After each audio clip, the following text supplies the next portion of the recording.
Hi guys, I just wanted to talk about this article that I read today. It came out today. The troubled 29-year-old helped to die by Dutch doctors. So this is the young lady that was euthanized.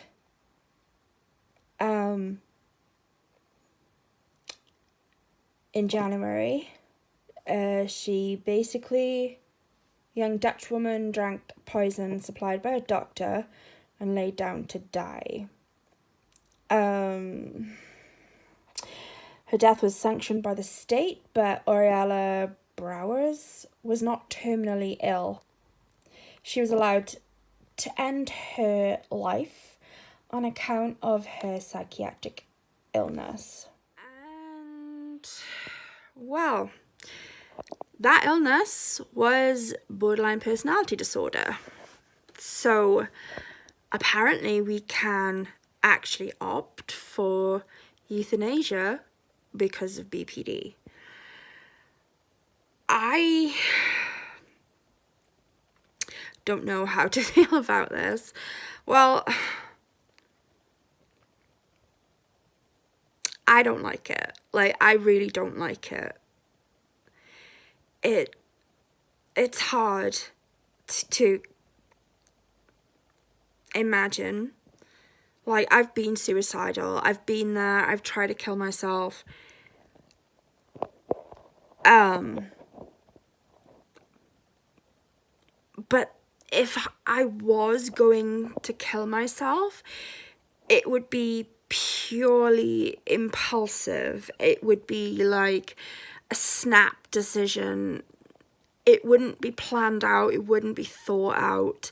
It would be, fuck, something's happened, reached crisis point, can't take it, and then, I don't know, grab a bottle of pills and shove them in my mouth and swallow. I mean, that's what I did before. And then I'd probably change my mind once the mood, that's what I did before. I'm like, fuck, what have I done? So I can't imagine ever doing this myself. And it's just sad that it's happened. And basically it says, she says, I'm 29 years old and I've chosen to be voluntarily euthanized. I've chosen this because I have a lot of mental health issues. I suffer unbearably and hopelessly. Every breath I take is torture. A team from the Dutch TV network RTL something, I don't know what that says, spent 2 weeks recording Oriella as she journeyed towards her date with death. 2 p.m. on Friday the 26th of January. See, if that was me for those 2 weeks, I would have changed my mind over and over and over again. If I applied for this and I got the go ahead, yeah, we're all set, come over, we'll give you the poison or whatever. So leaving my house, getting to the airport, I would be like, no, no, I don't want to do it. I'm good, I'm fine. And I'm just, let's go home. And then maybe halfway home, I'm like, do you know what? I changed my mind. I want to go and get euthanized. And I would just continuously be like, no, I'm good. Don't want to do it. It's hard to imagine, even though I've been suicidal and I've been in the pit of hopelessness, I can't imagine planning out my death. On a whiteboard in her home, she crossed off the days with a heavy black marker pen. During those last weeks, she spent her time with loved ones doing craft work and riding her bike in Devonter, the city she adored. She also visited the crematorium. Whoa, see, that's just... The place she had chosen for her own funeral service. In many ways, her story is uniquely Dutch. Euthanasia is against the law in most countries, but in the Netherlands it is allowed if a doctor is satisfied a patient's suffering is unbearable with no prospect of improvement, and if there is no reasonable alternative in the patient's situation. I don't know her particular background, so I can't really comment on her, but as I said, I have been at like the bottom of that pit of blackness, darkness, hopeless despair, and not seen a way out of it. But there's always a little bit of hope in a way, even if I don't feel it at that time. I can't see how at 29 years old, having BPD, I can't imagine how she would have tried absolutely everything. No judgment whatsoever. That's not what this video is about. I don't judge her at all. If that was right for her, then, you know, great. But I can't imagine at 29 years old, what could they have possibly tried with her? I mean, you don't really get diagnosed until you're in your 20s. Most of the time.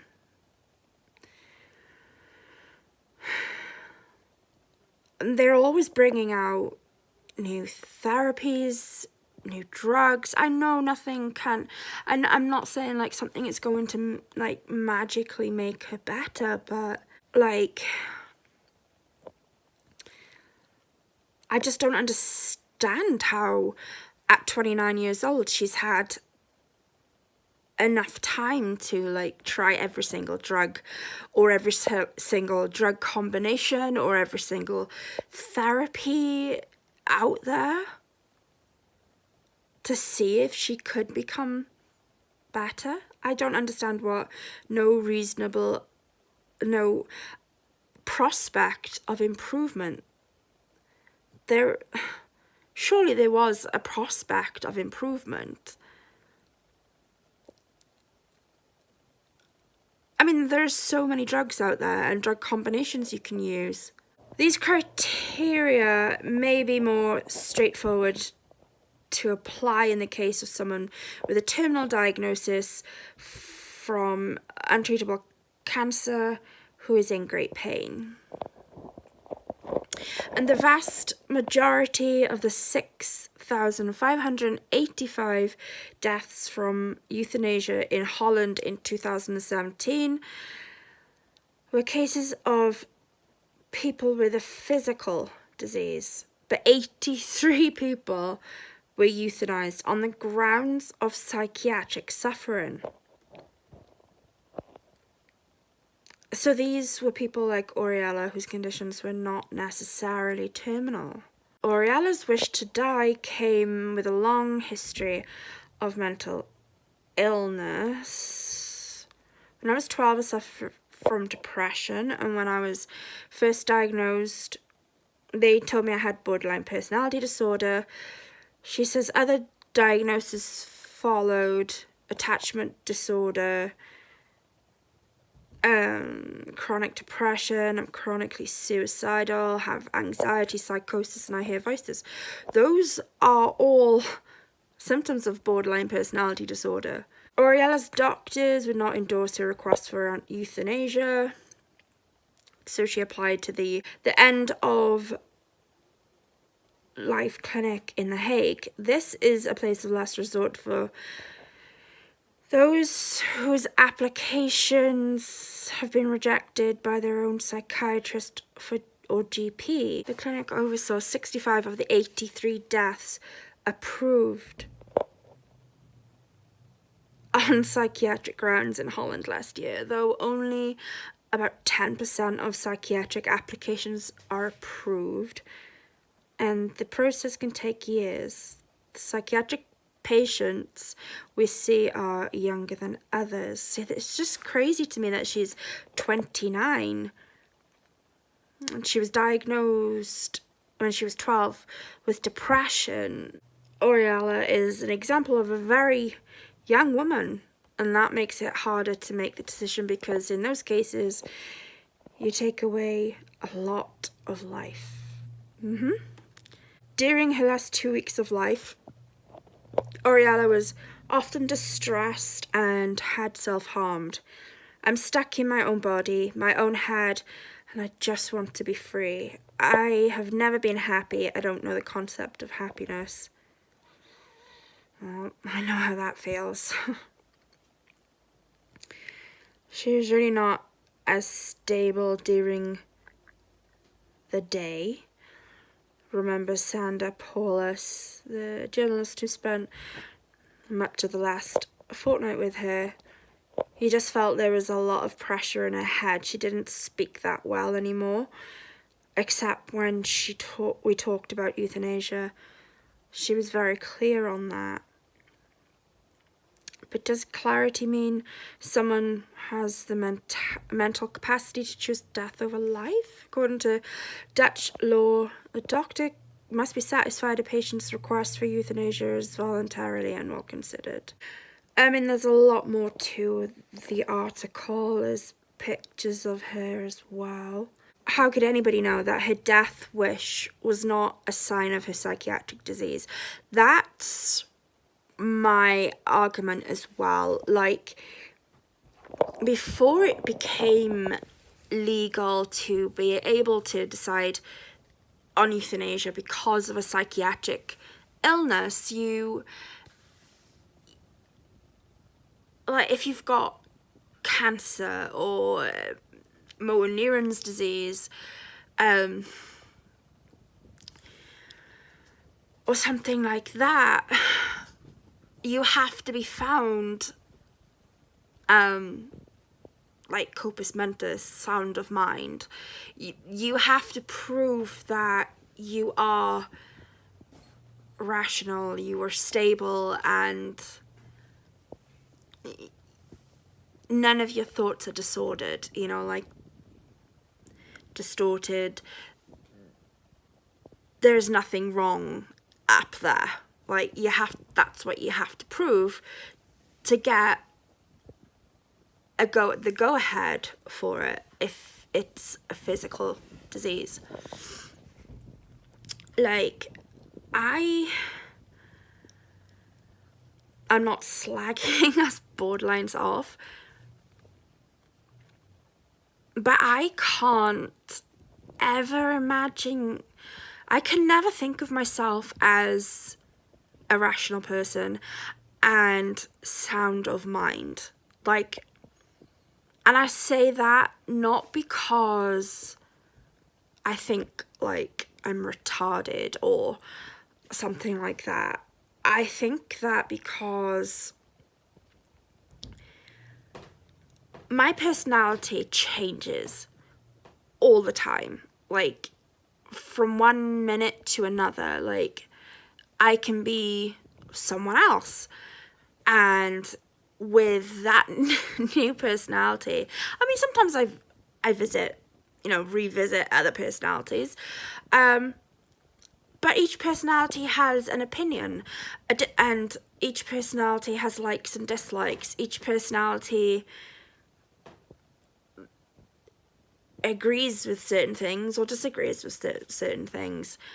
And I put on these personalities like clothes, I guess, like hats.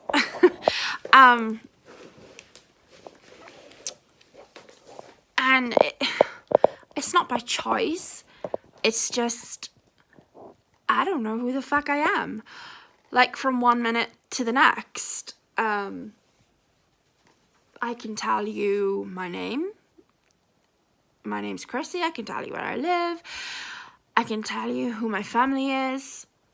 I can tell you my favorite colors. And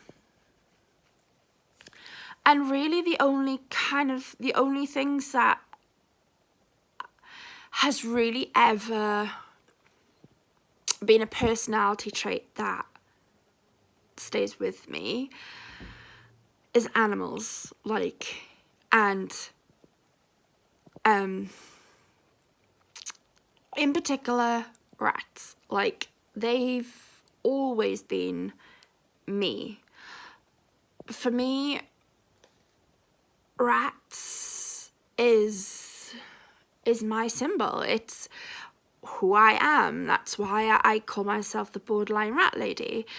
I adore rats, but it's not just that I love them. It is something that is purely mine, like purely me. Yes, but back to the sound of mind thing. Like, I wouldn't class myself as sound of mind, because I'm not saying that, like, it's hard to explain. Like, I don't need other people to make decisions for me. That's not what I'm saying. But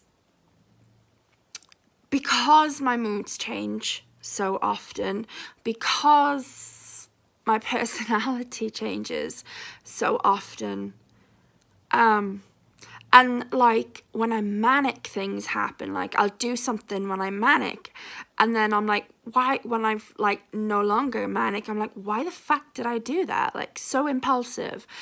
And can you really be sound of mind enough to make the decision to end your life?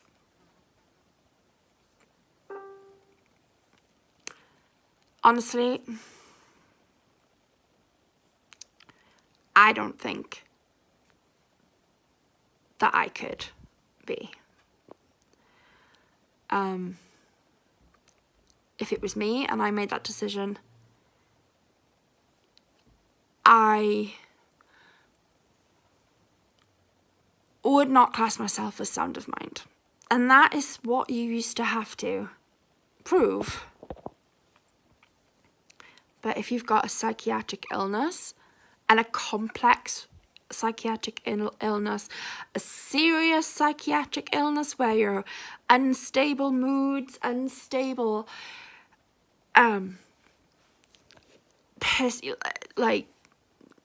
personal identity, can you really be sound of mind enough to make an end of life decision like that? I really don't think so. But that is why I'm glad that I don't have to make the decisions, you know, like of like approving people for euthanasia. Glad that's not my job. Anyway, so I'm gonna put a link to the article in the description. I'm also going to post it on my Border to Border page. So I'm going to post this on all my social media. It's going to be on Twitter, Facebook, and Instagram as well. Yeah. Bye for now.